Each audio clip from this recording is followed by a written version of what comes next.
Good morning students. कल हमने chapter 1 भाषा विचार कंप्लीट कर लिया। आज हम सेकंड चैप्टर ग्रामर का स्टार्ट करने जा रहे हैं, वर्ण विचार और उच्चारण। देखिए, भाषा के अंदर 4 चीज़ें होती हैं। भाषा को बनाने में 4 चीज़ों का प्रयोग होता है: वर्ण, शब्द, वाक्य और भाषा। अब वर्ण के मेल से शब्द बनते हैं। शब्दों को जब वाक्य में प्रयोग किया जाता है तो उसको पद कहते हैं, और पदों के व्यवस्थित क्रम से वाक्य बनते हैं और भाषा बनती है। वर्ण, शब्द, पद, वाक्य। अब हम इसके पहले स्टेप से वर्ण विचार से चलेंगे कि वर्ण कितने हैं और कौन कौन से व्यंजन को हम कहाँ से उच्चारण करते हैं। उच्चारण मतलब बोलते हैं। हम जब मुंह से बोलते हैं ना, तो बोलते समय कभी हमारी जीभ दांतों को टच करती है तो वो दंतव्य वर्ण कहलाते हैं, और कभी हम प बोलते हैं तो हमारे दोनों होठ बंद होते हैं तो वहाँ वो क्या कहलाते हैं, ओष्ठ्य वर्ण। तो इस तरह से जो वर्णों के उच्चारण के आधार पर अलग अलग भेद होते हैं। पहले तो वर्णमाला को ही 2 भागों में बांटा है, स्वर और व्यंजन में। कितने स्वर हैं, कितने व्यंजन हैं, वो मैं अब आपको बताऊंगी चैप्टर में। तो शुरू करते हैं। भाषा की सबसे छोटी इकाई जिसके और खंड नहीं हो सकते, और टुकड़े नहीं हो सकते, वो क्या कहलाती है, वर्ण। भाषा में सभी वर्ण कुछ न कुछ कहते हैं। इन्हीं वर्णों को जब लिखित भाषा में प्रयोग किया जाता है तो वह लिपि कहलाती है। लिपि भाषा का ही एक हिस्सा है, लेकिन लिपि क्या है? भाषा को लिखने का तरीका। हमने अ बनाना है, हमें पता है कि हमने पहले 3 बनाना है, फिर डंडा 1 लगाना है। हमने र बनाना है तो 2 की शेप बनानी है। तो ये क्या है, ये जो शेप है, जो अवर्णों की जो शेप है, वो लिपि कहलाती है। उनको बनाने की जो तरीका है, उनकी जो बनावट है, वो क्या कहलाती है, लिपि। वर्ण ध्वनि का लिखित रूप है। ध्वनि मतलब आवाज, भाषा। अब जब हम इसको बोल रहे हैं तब तक ये क्या है, ध्वनि है। जब हम इसको लिख देंगे तो ये वर्ण बन जाएंगे। वर्णों के मेल से शब्द बनते हैं। प्रत्येक भाषा में वर्णों के रूप, संख्या तथा उच्चारण अलग अलग होते हैं। अब इंग्लिश में अल्फाबेट जो होते हैं उनकी संख्या अलग है, हिंदी की वर्णमाला की संख्या अलग है। वर्णमाला यानी वर्णों की माला, वर्णों का व्यवस्थित समूह वर्णमाला कहलाता है।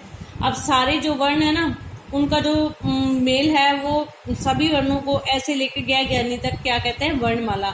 जैसे माला के अंदर मोती होते हैं ना, ऐसे वर्ण है ये, इसलिए इनको वर्णों की माला कहा गया है। वर्णों के भेद। हिंदी की लिपि देवनागरी की वर्णमाला में उच्चारण के आधार पर वर्णों के 2 भेद हैं। उच्चारण होता है आपका प्रोनाउंसिएशन, आपका बोलना। तो उच्चारण के आधार पर इसके 2 भेद हैं, स्वर और व्यंजन। स्वर और व्यंजन। अब स्वर क्या है, व्यंजन क्या है? पूरी जो वर्णमाला है उसको 2 भागों में बांटा गया है, स्वर और व्यंजन। फिर आगे स्वरों के भेद और व्यंजनों के भेद आएंगे। स्वर, जिन वर्णों के उच्चारण में हवा मुंह से बिना किसी रुकावट के निकलती है तथा किसी अन्य वर्णों की सहायता के बिना जिनका उच्चारण किया जाता है, वे स्वर कहलाते हैं। 2 चीजें बताई हैं इन्होंने। एक तो हवा मुंह में बिना किसी रुकावट के निकलती है, दूसरा किसी अन्य वर्ण की सहायता लेने की जरूरत नहीं पड़ती। ए, आ, ई, उ, औ, ओ, औ, अंग। तो ये क्या है, इसमें हवा में कहीं रुकावट नहीं आती। अब मैं आगे व्यंजनों का उच्चारण करूंगी ना, तब आपको पता लगेगा कि स्वर और व्यंजन में क्या अंतर है। दूसरी चीज ये कह रहे हैं कि इनका उच्चारण बिना किसी अन्य वर्ण की सहायता के किया जाता है। ए बोल रहे हैं हम, ए के अंदर ओनली ए है, दूसरा कोई कुछ नहीं है। आ के अंदर आ है, ई के अंदर ई है, ऐ के अंदर ऐ है, वो और कुछ भी नहीं है। लेकिन अगर हम कै बोलते हैं तो कै के अंदर ए जुड़ा हुआ है, इसलिए वो व्यंजन है। अगर हम का बोलते हैं तो उसके अंदर आ जुड़ा हुआ है। अगर हम की बोलते हैं तो उसके अंदर ई जुड़ी हुई है। अगर हम की बोलते हैं तो उसके अंदर ऐ जुड़ी हुई है। लेकिन स्वर जो होते हैं यानी मात्राएं, स्वर वास्तव में क्या है, मात्राएं, जो मात्राओं के रूप में प्रयोग होते हैं और वर्णों के रूप में भी प्रयोग होते हैं। इनकी संख्या 11 है। ए आ ई ऐ उ औ ऋषि ए ऐ ओ तथा औ ये स्वर हैं, लेकिन इनके भी भेद हैं। 3 भेद होते हैं, ह्रस्व स्वर, दीर्घ स्वर, प्लुत स्वर। ह्रस्व का मतलब होता है लघु, लघु मतलब छोटा। जिन स्वरों के उच्चारण में बहुत कम समय लगता है, ए ई उ ऋषि, वो क्या कहलाते हैं? ह्रस्व या लघु स्वर। जिन स्वरों के उच्चारण में इन स्वरों से, किनसे? ह्रस्व स्वर से दुगना समय लगता है, वो क्या कहलाते हैं?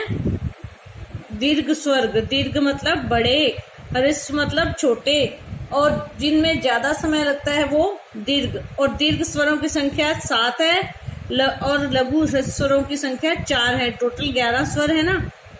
तो अ ई उ ऋषि ये 4 तो क्या है? ह्रस्व। बाकी के सारे क्या हैं? दीर्घ। ह्रस्व को आप लघु भी कह सकते हैं। नेक्स्ट है प्लुत। प्लुत प पूरा नहीं है ना, इसलिए इसको क्या बोलेंगे? प्लुत। प का केवल आधा प आएगा। अगर पूरा प होता तो हम कहते पलूत, ठीक है।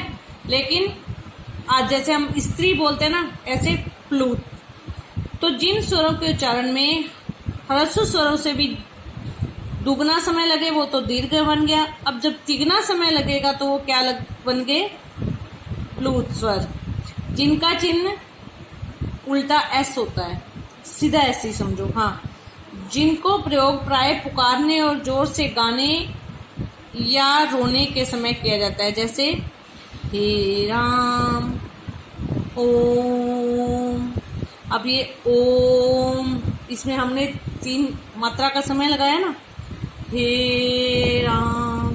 तो यहाँ पे ये जो एस का जो चिन्ह होता है ना, वो एस का जो निशान होता है वो किसका द्योतक है? वो किस बात का द्योतक है कि यहाँ पे 3 मात्राओं वाला समय लगना है। स्वर के 3 भेद होते हैं, ह्रस्व स्वर, दीर्घ स्वर, प्लुत स्वर। ह्रस्व स्वर जो होते हैं उनको लघु स्वर भी कह सकते हैं। ये 4 होते हैं, इनके उच्चारण में बहुत कम समय लगता है।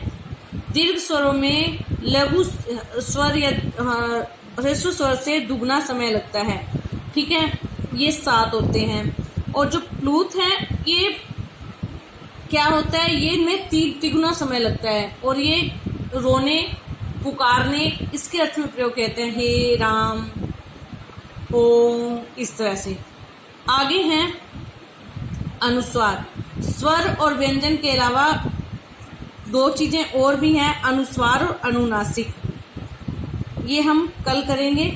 आपने स्वर तक का रीड करना है। धन्यवाद।